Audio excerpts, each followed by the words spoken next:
tell you how impressed I am by the fact that you're all here. It's amazing. Okay? That's for you, for being here. So what we're going to be talking about is the balancing act. We all have many, many layers of identity. And putting them all together sometimes is not so easy. So the reason why this is even worth discussing is when you think about you, you're the only one you've got. And disintegration, when one aspect of who you are is going this way and the other one is going that way, doesn't make your life easier. So when you're talking about the different layers of self, which is what we're going to be discussing, we're talking about being a human being a Jew, being a man or a woman, and being yourself. So the first thing, in terms of being a human being, I want to throw a premise at you, which is that happiness comes from doing what you can do. In nature, there's nothing that refuses to do or doesn't do what it can do. There are no birds that aviation is just not my thing, whatever. Okay, or plants, chlorophyll, okay. So, suppose I came up on the stage, not by myself, but with a friend, Gloria, who's a gorilla. Okay, and we're liberal, and here's Gloria, and here am I, and we're both here. What are some differences between me and Gloria? This is not a good sign. Okay. If anybody says she's taller, I'm done. No, what are some differences? What do you think? Intellect. Okay, speech, certainly much more sophisticated, intellectual. Fur! Okay. But creativity, imagination, moral sensitivity, a different level of nurture. You can see where all of this is true? So when you think about this, that means that being a good person, if being a good anything means fulfillment of potential, being a good person means fulfilling human potential, using your intelligence, your emotional capacity, your speech, your moral capacity, your creativity. So I don't know if this happens much in South Africa, I would assume not, but in the United States, and certainly in Israel, if you want to get people to say things that they would normally be too guarded to say, ironically, if you come up to them with a microphone, you could ask them the most personal question, and they think they must answer. Like you say, do you love your wife? And, okay, whatever. Things that nobody would dream of asking anybody in other circumstances. When you ask people, are you a good person, what do you think people answer? Yes or no? How many of you say yes? You're right. The majority of you said yes, and you're right. Now suppose you do a follow-up question, and the question is, what's so good about you? Which is a very untactful question to ask, but that's another. You get funny answers. You hear people saying things that are negative. I don't kill, I don't steal, I don't harm other people. I'm not aggressive. But you know what? A dead body doesn't do any of those things either. So being a good human being means being in touch with what being human is and giving it a place to be. Everything I just said until now would be equally as true for non-Jews as Jews. Is that true? It is true. So we have expectations that all humans, because they're humans, have something to live up to. So some of you are aware of this, that from the Torah's perspective, there are 7 laws that are binding upon non-Jews as well as Jews, laws of basic morality that they should be aware of, not because they were taught, but because they were human. They are human. So I'm not going to take you all through all 7. I'm going to take you through a sampling. Don't murder. If you value your own life, as we all do, we all try to escape danger, then you should realize that somebody else values their life, which makes murder, and a definition of murder in Judaism is killing someone who's of no threat to you. That should make murder impossible. If you value your own possessions, which everybody does, then that should make theft impossible. If you've ever suffered pain, which we all have, that should mean ripping a limb from a living animal should be impossible. So we believe in the world enough to say non-Jews are human, and that means we have the right to have expectations from them. The most patronizing possible thing you could ever say about anyone is, I don't expect better from you. Let's move up one. Jews are human, but they're also Jews. Somebody asked the Vilna Gaon, what's really the difference between a Jew and a non-Jew? We don't look that different.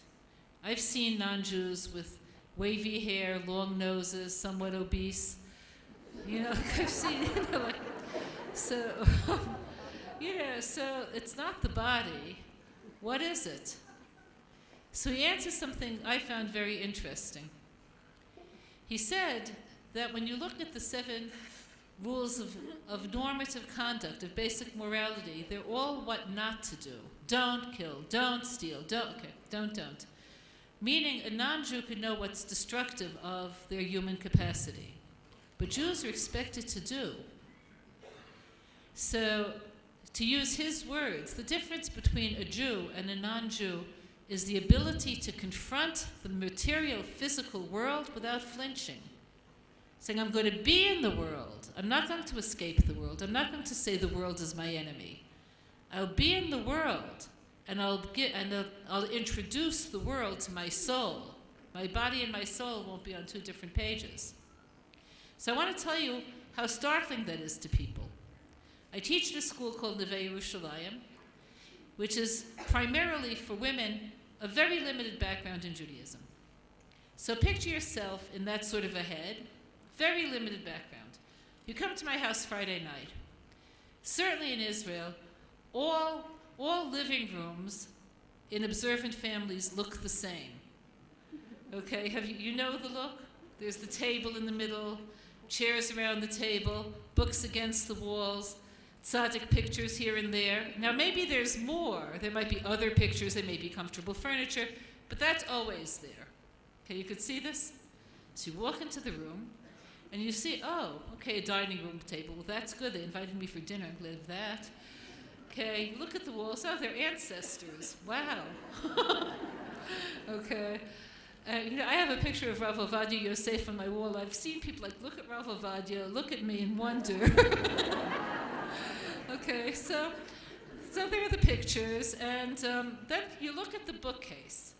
Now, a standard bookcase is going to have a set of Talmud, a Rambam, right? The Shulchan Aruch. Those are pretty standard. They're all large. They all come with similar covers. So what do you think it is when you look at it? You think it's an encyclopedia. So you see 3. Now, how many encyclopedias does a person need? Be'emet. 3? Okay, so, you see the question, and people don't like to ask, especially if they're South African. And so they're looking at the books, and, so sometimes a girl, especially if she's from California, will say, what's that? What set of books is that? And they'll say, that's the Talmud. So she'll pick a book out at random and say, what's discussed here? Now, the statistical odds are, if she picks out any book of Talmud, it'll be about something having to do with agriculture, with food, with legal relationships between men and women, with property. Okay, so let's say she picks up something about the laws of how to slaughter animals ritually. Put that back, that's not what she wants to talk about. She'll go to the Rambam, pick a volume. What's that? Those are the laws of Shabbat. Are you allowed to select one thing from another if they're all joined together? Okay.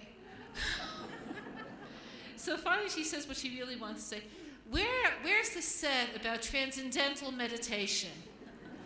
What's the answer? Not there. And I want to tell you why. The concept of transcending the world is not ours. Our concept of religion is taking the world of eating, drinking, business, weekday, Shabbos, and taking your soul to it and elevating it.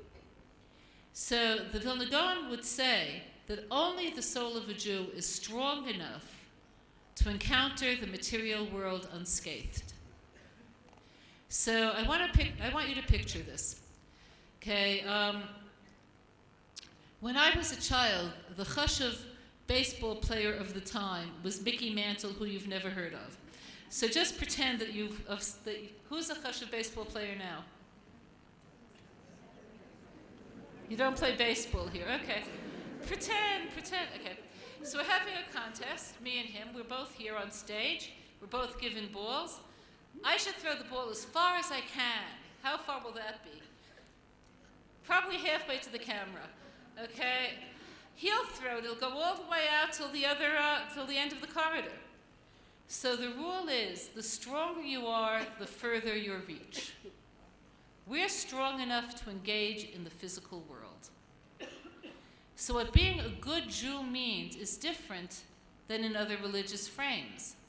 Suppose you lived, and may heaven guard you from this, in Ottawa.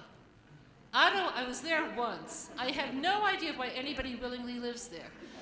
I can't figure, it's beyond me. It's extremely cold. It's so cold that if you make the mistake of washing your car at the beginning of the winter, your car is finished for the winter. So suppose you live in Ottawa. Let's say you're a woman, you go to work, and you see somebody else dressed, long sleeves, long skirt, high neck, and you think, maybe she's religious like me. But then again, maybe she's cold like everybody. So, you figure you're going to ask. So you go over to her and say, hey, are you from? And if she says, from where, you know. It's all over. Now, suppose she says, yes, I am. What mitzvot would that mean in your mind that she probably keeps? Shabbos? Anything else? Kosher? Okay, mikveh? Where do they live? Shabbos lives in your home, primarily. Kashrus lives in the kitchen. Mikveh lives in the mikveh itself and in your most intimate settings. Now suppose you aren't you were Mary Elizabeth, and you're wondering if the other women in your office are devout Catholics like you. So you go over to one of them and say, are you really Christian? And she says, I'm very devout. What does that mean to you that she does? She goes to church. It's a very different kind of religion. It's a religion in which, in order to be yourself, you have to find the part of yourself that's most godlike, least physical, and address yourself using that as your guide. In Judaism, it's not that way.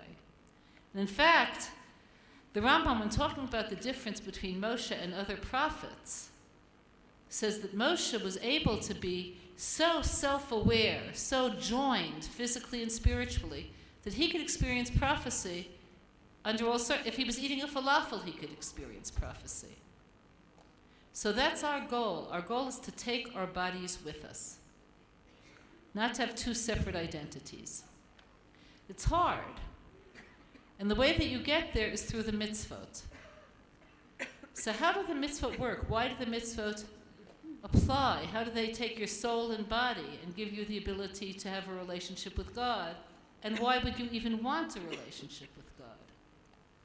So we're going to answer the second thing first. Why want a relationship with God? Why think about it? In the West, very few people think about this at all. When you think about the books our children read, good books, sweet books, The Growing Tree, Dr. Seuss, God is not a character. He's not there. You move it up, grade school, The Hardy Boys, Little Women, God's not there. You move it up to the media, films, the internet, God's there, he's not there. We live in a godless society. So the question is, why isn't that good enough? Why even think about God? So I want to take you through a short exercise. Think about your favorite food. You there? Everyone's thinking about their favorite food? Turn around and see how much happier everybody looks than they looked a minute ago. Okay, so let's say, let's say your favorite food is sushi. How many of you like sushi? I hate sushi. Okay, whatever.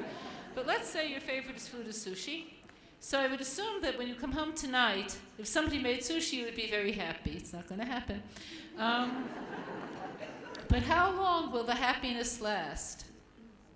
It lasts until you finish the sushi. Maybe you'll be in a good mood an hour afterwards. Maybe you'll remember it the next day.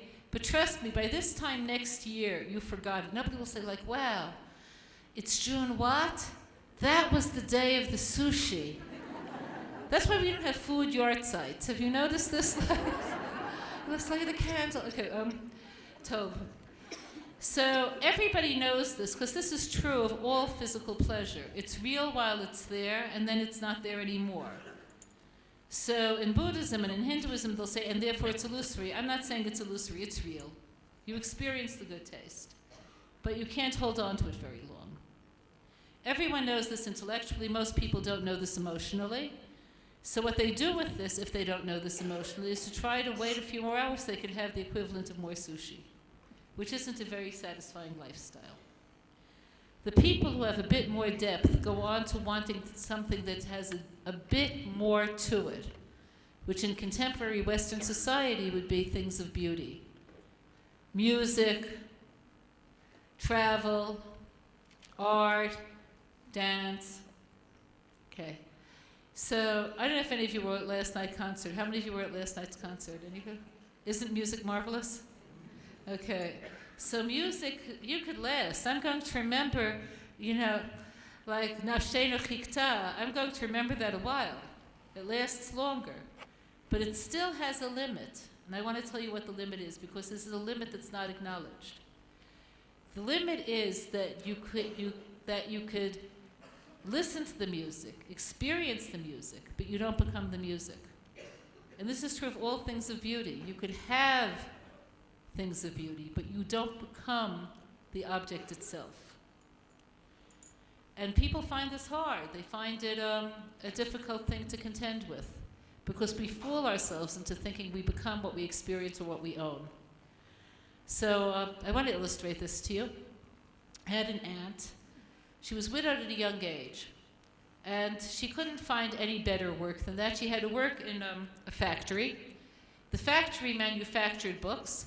Her job was to put a brush in a vat with smelly, horrific glue, put the glue on the spine of the book, and slam the cover onto the book. I'm sure today machinery does this. But she was bright, so she advanced, and she eventually became the manager of the factory, and she began to earn serious money. So she began to buy her things she liked, things of beauty. She began to collect silver pieces. So she had shelves on the walls of her home with all sorts of silver objects. There was just one little problem in this story. She had the world's worst taste. Okay, so when you travel and you go to tourist stores, do you see things and you wonder who buys this? Who bought the little elephant made out of silver with a huge rhinestone on its nose? Who bought that? Who bought the Fiddler on the Roof Havdalah set? Did you ever wonder, So, okay, my aunt, that's who. So we had them, all over her house. When she grew old, she had to go to an assisted living facility. She bought a suite, and there was a problem. There was no way to fit the whole collection in the suite. So there was a family meeting, and she offered the entire set, all of her silver, to any family member on one condition, which was that we would display it in the living room. And I still remember the looks, What do you think happened to the set? Nobody would lie to her. So no one would promise her to display it in the living room permanently. So she threw it all away. She didn't sell it, she didn't give it away, she threw it away. It was worth at least $5,000, probably significantly more. So nobody understood why she did this. I got it. You know why she threw it away? Because she felt our rejection of her silver collection was a rejection of what? Of her. Because she didn't know she had a self beyond her possessions. Are there a lot of people like this? There are. When Viktor Frankl studied people in concentration camps, he saw that the people who were most likely to commit suicide were the ones who had no identity that had to do with being. If their identity had to do with having a career, having status, having whatever, they were likely not to survive. So now I want to take you one step further. And as I said, in contemporary society, usually this is the top. The joy of relationship, which we very rarely talk about compared to the joy of owning. Think of the person who you like the best, the person who, if you had to be alone on a desert island for 20 years, and you could choose one person to be with you, you would choose that person. I'm not going to ask you who. I once asked this to a mixed audience of Jews and non-Jews. I asked her, who would you choose? She said a name, and everyone said, that's somebody else's husband. Okay. No. No. Okay. So I never ask that question anymore. Okay. You're there? Now, if I were to ask you why you chose this person, what made you choose this person? I'm going to tell you the answers I think you would give, and you could tell me if I'm right or wrong. Some people will say because they're kind, compassionate, understanding, emotionally trustworthy and safe, loyal, honest, creative, which is useful on a desert island, witty. Are those the kind of things you would say? How many of you would say things that fit into that category? Okay. So here's what nobody ever says. Tall, rich. Okay. So the reason for it is when you really love someone, it's not their body you love, it's their soul. So suppose when you're on the desert island and you're with this person, they bring out in you the same traits that you just described as wanting to see in them. You feel creative when you're with them, more witty, intelligent, loyal, compassionate. Would you like them even better? That's called spiritual bonding, and that's the highest pleasure that life has. The most neglected pleasure and the highest pleasure. It lasts forever. Even if the person who you love dies, they're with you, they're in you. It's not like a silver collection. So it's soul to soul. A soul is an aspect of God. So when you love another person, what you really love within them is God himself. The function of mitzvot are to give you the ability to use this power of yearning and wanting to bond. Okay, so suppose you have Cousin Harry. I'm making up Cousin Harry. I don't have a Cousin Harry, who's a skeptic. And Cousin Harry says, what are all these mitzvot for? They're not getting you anywhere in life. And this is the line that all Cousin Harrys have. You could be a good person, what's the end of the sentence? Without being so religious.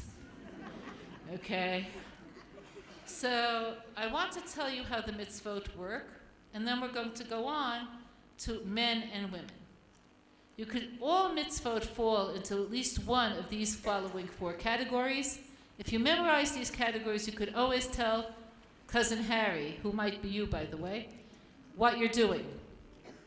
The first category are many mitzvot which change your character. Give me an example of a mitzvah that changes your character. Tzedakah. Tzedakah makes you more generous, and I want to tell you how it works. As you probably know, Jewish law requires that you give 1/10 of your net to tzedakah, right? I could tell you about myself frankly, there is no way, if the law didn't demand that of me, that I would give that much money. I would give tzedakah, I would give $50 here and $20 there. I would give thousands of dollars away a year. I know myself. Okay. Because it's a mitzvah, it's connecting you to the one who gave the mitzvah, who's saying, you could do more. I expect more from you. You could be more generous, more kind, more giving. It's taking you beyond your comfort level. And again, to God to expect anything less than us would be patronizing. Next kind of mitzvah. The next kind of mitzvah are mitzvah that tell us that God's connected. So We all experience, let's say I'm saying we all, let's see how true this is. How many of you in your life feel that you may have experienced at least a minor miracle at some point? How many of you feel that? The vast majority of you. It's very hard to hold on to those moments. Is that true or not? It's true. So we have a family friend who was in a boating accident in Florida, and he was drowning, and he made a vow as he was going under it. He's swallowing water. He says, God, if you save me, I swear I'll go to Israel and I'll study Torah. A boat came, threw him a rope, and as soon as he was on dry land, he told us this. How do I know this? Because he told us that. He added a critical phrase, as soon as I can. Translate that to English. Never. Okay? I mean, he didn't mean never. He meant as soon as he finishes his degree, and then he got married, as soon as he has a nest egg, and then, the kids have to finish at least grade school, and then he had a dream. And he saw himself drowning in the dream.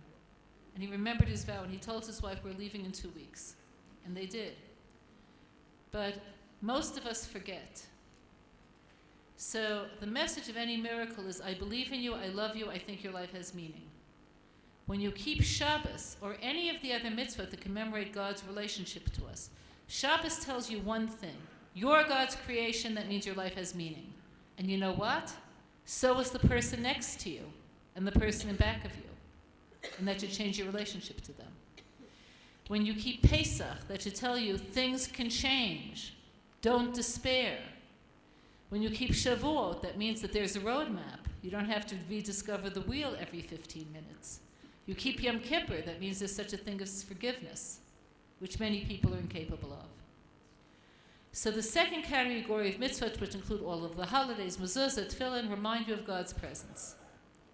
Next category. The next category are mitzvot that are there to keep you from wasting your life on nonsense. So all of the laws against idol worship, mindless superstition. Do you know what the cargo cults are? So what I'm telling you now is as true as late as 1965. I don't know what's happening now. During the war, World War II, the United States Department of the Navy's intelligence thought that it was possible that Australia would be invaded by Japan. Does this make sense so far? So they wanted to do was to station airmen all through Micronesia to be there if the event required their presence. That still makes sense? Okay. Think Papua New Guinea. So even today, Papua New Guinea is an extremely primitive place, but then it was in the Stone Age. So they wanted to land troops there, but the psychologists in the Navy intelligence said the natives will kill them. So if you're asking why, I want you to put your heads be one of the natives. Just because people are undeveloped technologically doesn't mean they're stupid. Here you are, you're minding your own business, you're working your yam patch, you hear a loud noise. Have you ever heard a really loud noise in your life? No. Thunder is the loudest you've ever heard. That's not like a plane landing.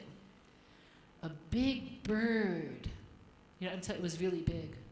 A big bird lands in your yam patch.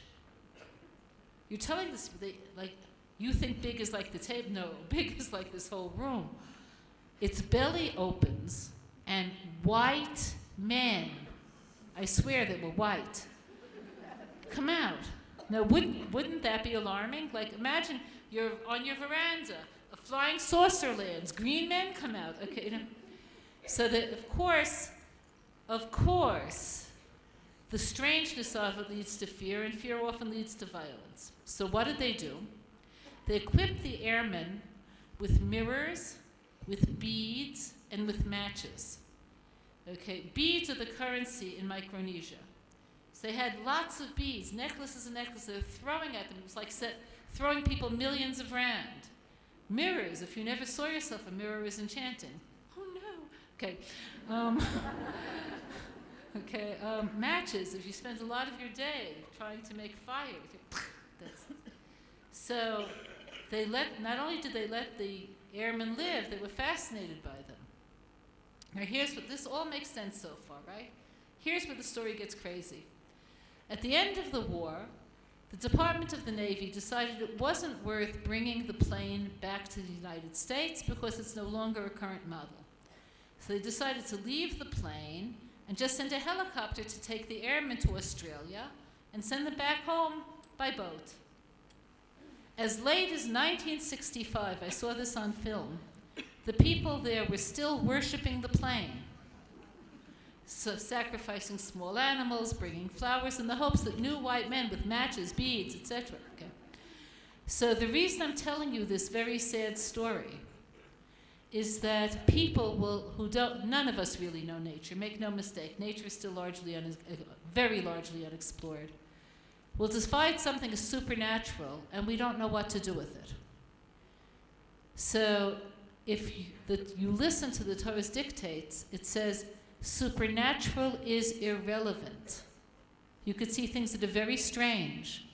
That doesn't mean you have to worship them, involve yourself with them spiritually. You see a plane with men coming out, you know what you saw? A plane with men coming out. So there's a whole lot of halacha preventing this idiocy from becoming part of you.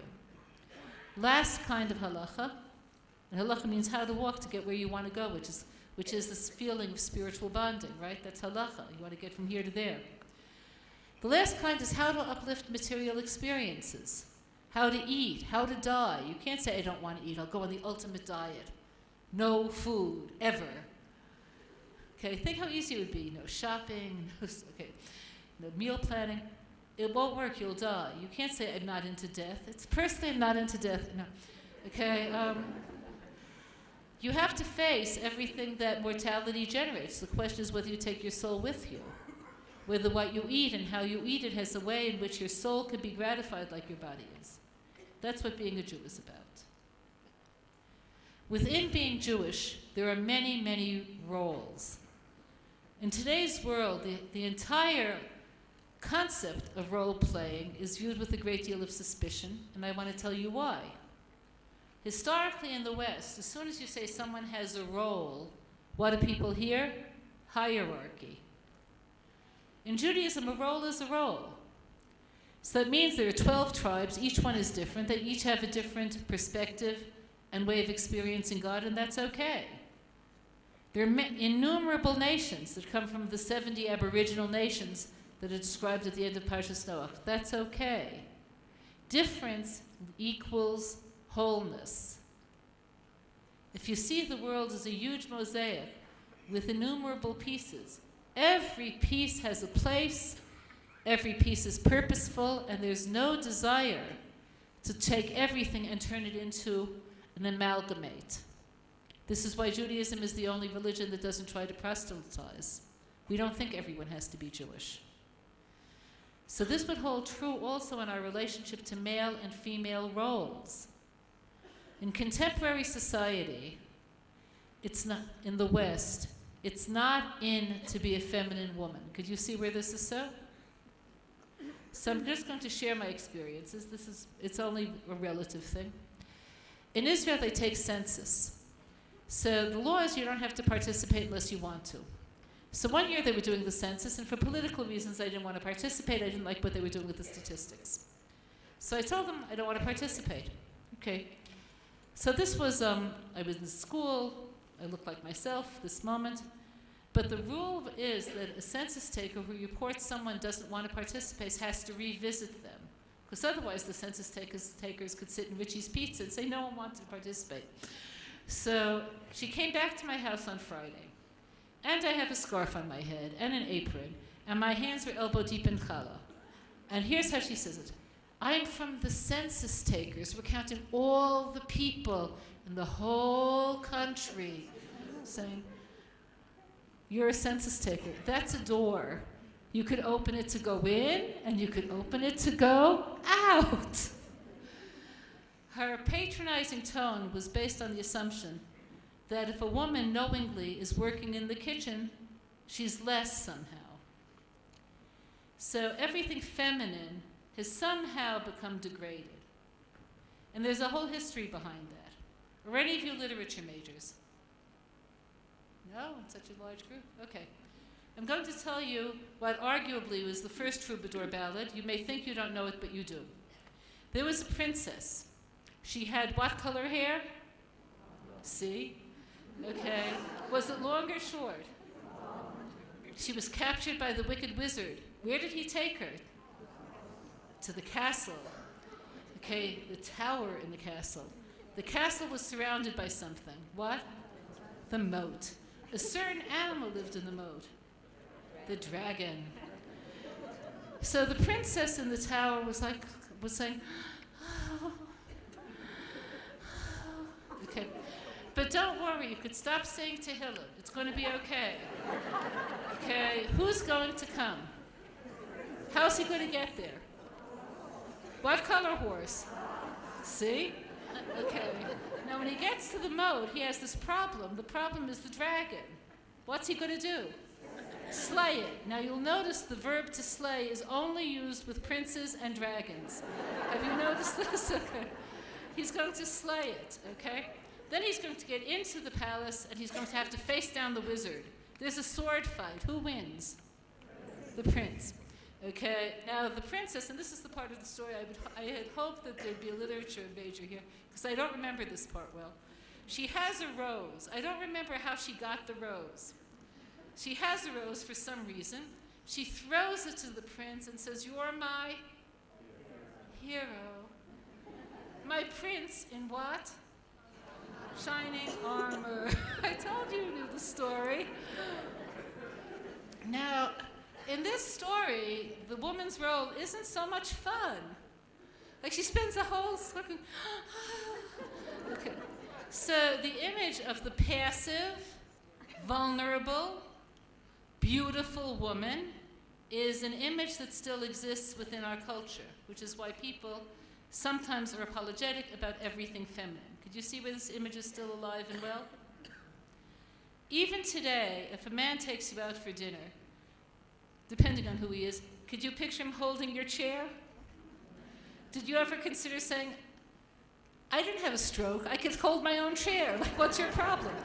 He opens the door for you. Did you ever figure, well, how do you think I got in? So this is still, we still play the game. The game isn't so good for women. In Mideastern culture, where the idealized woman is strong, which in some ways is, I would say, a step up, but devoted, you have women sometimes treated like beasts of burden. The Judaic picture of a woman is described in Eshes Chayil. My book on it is sold outside. It's about a woman whose soul and body are integrated, meaning everything about her that's human, and we discuss what being human is used. Everything that's Jewish is used, and everything that's feminine is used.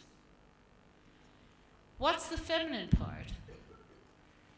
The feminine part, from a Judaic perspective, is that women are viewed as stronger than men in their ability to say no. In the Torah, you have the story of Sarah being able to tell Avraham, Yishmael has to go. Rivka telling Yaakov, your brother is a murderer, save yourself. The insight, which is women's strongest gift, gives her the ability to set boundaries and borders. So this gift, the ability to be strong and to be understanding at the same time, is a huge gift. The word for understanding in Hebrew is bina. It means the ability to be mevin davar toch davar, to understand something from almost becoming what it is. So the idealized woman, picture two possible responses. How many of you were bullied in school as children? Any of you? Only a few. I'm surprised. When I ask this in America, I get at least a third. Okay. You don't know what bullied is? That's when, what? I didn't hear. How many of you were bullied in school? Oh, that's more like it. Okay. So suppose, your child comes home and says, nobody likes me because Sharon tells everyone I smell bad, and that if they touch me, they're contaminated. Okay? So how will a woman look at this? She'll look at it as a person, not as a beast, not as Gloria. She'll understand what the child's saying. She'll feel something, but as a woman, she'll understand the child to the point of almost being the child. So yes, that must have been terrible. How awful that she said that. Come have milk chocolate. Because we're Jewish. Eat. Okay, whatever. Or whatever. Okay, male energy has to do with fighting battles. The battle could be inward, outward, whatever. So the woman is the nurturer, the one who sets the boundaries. The man is the one who breaks the boundaries in order to fight the battles. Is there a lot of movement both directions? Yes. I'm going to conclude with telling you how to find balance with yourself as an individual. And I realize I left too little time for this, but I'm going to be as inclusive as I can. So you know who you are as a human, a Jew, a woman, or a man, and you know that using every capacity is what will make you whole. Everybody is different from everybody else. I'm going to tell you now the 5 things that make you different from the person sitting next to you. One is your heredity. Your body is inherited. Everybody has proclivities that are physical. A person with lots of adrenaline is going to have a lot more movement than a person who just doesn't have that much running through their veins. Okay, embrace who you are physically through your heredity. Next, everyone grew up in a unique environment. Even 2 children from the same family, by virtue of this that one was first and one was second, one was male, one was female, one cried a lot and the other one didn't, means that they have a different set of parents. I remember with myself, my first daughter was a terrible eater, but because I trusted the baby books and I didn't trust myself, I remember reading she has to have 20 cc per feeding. Like, I was there with my raincoat on because she would spit me, she'd spit it out at me. And with my last baby, it was, oh, did she eat yet? I'm sure she ate at some point. Okay, whatever, So, they get a different set of parents, and that's besides school, and besides friends, and besides books you read. So embrace your environment by asking yourself one question. Not how do I feel about my environment. That's for when you go to your psychologist and pay a lot of money per minute. Ask yourself this question. What did I learn from my environment that I could bring into my life to balance me? And you could learn negative lessons as well as positive lessons. But what did I learn? Because God made you a member of your family, because that has to do with your mission. He put you in this century, your school, your environment, to make you whole through that. Next thing, potentials. Everyone has different potentials. Some people are social, some people are meditative, some people are musically talented, some are artistic, some like sports. Whatever you like tells you something about your potential. Never degrade or reject a potential. Next. The next, which is the trickiest one of all of them, is by this point in our lives, there's nobody here who's a young child. By this point in our lives, we've already made some choices that close some doors and open other doors. There are choices you make that are irreversible. For instance, who you marry. Even if you divorce, you can't unmarry the person and erase the memory of the marriage. So the choices you made are such that they lead you further and further into similar choices unless you decide, I will decide who I am. So I want to give you a very simple picture of this. 1945, a Nazi's on the platform in Auschwitz. The trains come in every few minutes. He says, some to the right, some to the left. He's not going to get a grip on himself and say, who am I to send people to their death? It's not going to happen. But the first day he was on the platform, maybe, and maybe not. Maybe it would have to go all the way back to when he was 10 years old and he chose to join Hitler Youth instead of Boy Scouts. But what I'm telling you through this, and if you forget everything else in this talk, remember this one. Your small choices are the important ones because they're the ones that make the big ones. So in terms of mitzvah, the smallest mitzvah gets you towards your goal, which is spiritual bonding. Don't be afraid of the smallness of it. If you're not completely Shomer Shabbos, being partially Shomer Shabbos. If you don't cover your hair, if you're a woman, completely all of the time, covering it on Shabbos will get you somewhere. If you're a man studying, putting tefillin on every day, whatever you are, anything adds, because a choice is the one thing you own. You don't own your heredity, you don't own your environment, you don't own your potentials. You can only choose what to do with them. Last thing. The last things are habits. So I don't mean habits like brush your teeth every morning, although those are also certainly habits. I mean habits that are part of us, but we don't even know how they got there. So if you picture taking a 2-year-old to the supermarket, how many of you ever had that great pleasure? Okay, so picture yourself as a very naive young mother who reads baby books and listens to what they say, like me. So it says when a child's around 2, this is when language is forming. They need to experience texture, color, and be given words to describe. Okay, so you take the baby to the supermarket, right? There are textures, colors, sounds. Okay, so he pulls out the wine bottle from the pyramid. Okay, and other delightful things. Okay, so you're at the checkout, and the person in front of you is perfect. Do you know what I mean? She's perfect. She's around 30. She's probably is a lawyer. She's wearing perfect clothes, shoes that obviously just came from the box a minute ago. Okay, and your kid is like screaming because he wants the razor blades that they display right near. Do you ever notice how they have razor blades near the checkout? Okay, whatever. And she turns around and says, "Can't you control your child?" So at this point, you dig into your shopping bag, and you take out a chocolate to shut the baby up. Could you picture this? You just taught the baby a very important lesson. Scream equals get. We have all kinds of habits like this. So now we know who we are as humans, as Jews, as men or women, as individuals. So what do you do with this knowledge? We go back to what we said at the beginning. A person who does what they can do is a person who's fulfilled. I wish you complete fulfillment. I wish that you use your individuality to see yourself as part of the great mosaic of the Jewish people and regard with respect everybody else's piece of the puzzle until we all join together in Yerushalayim.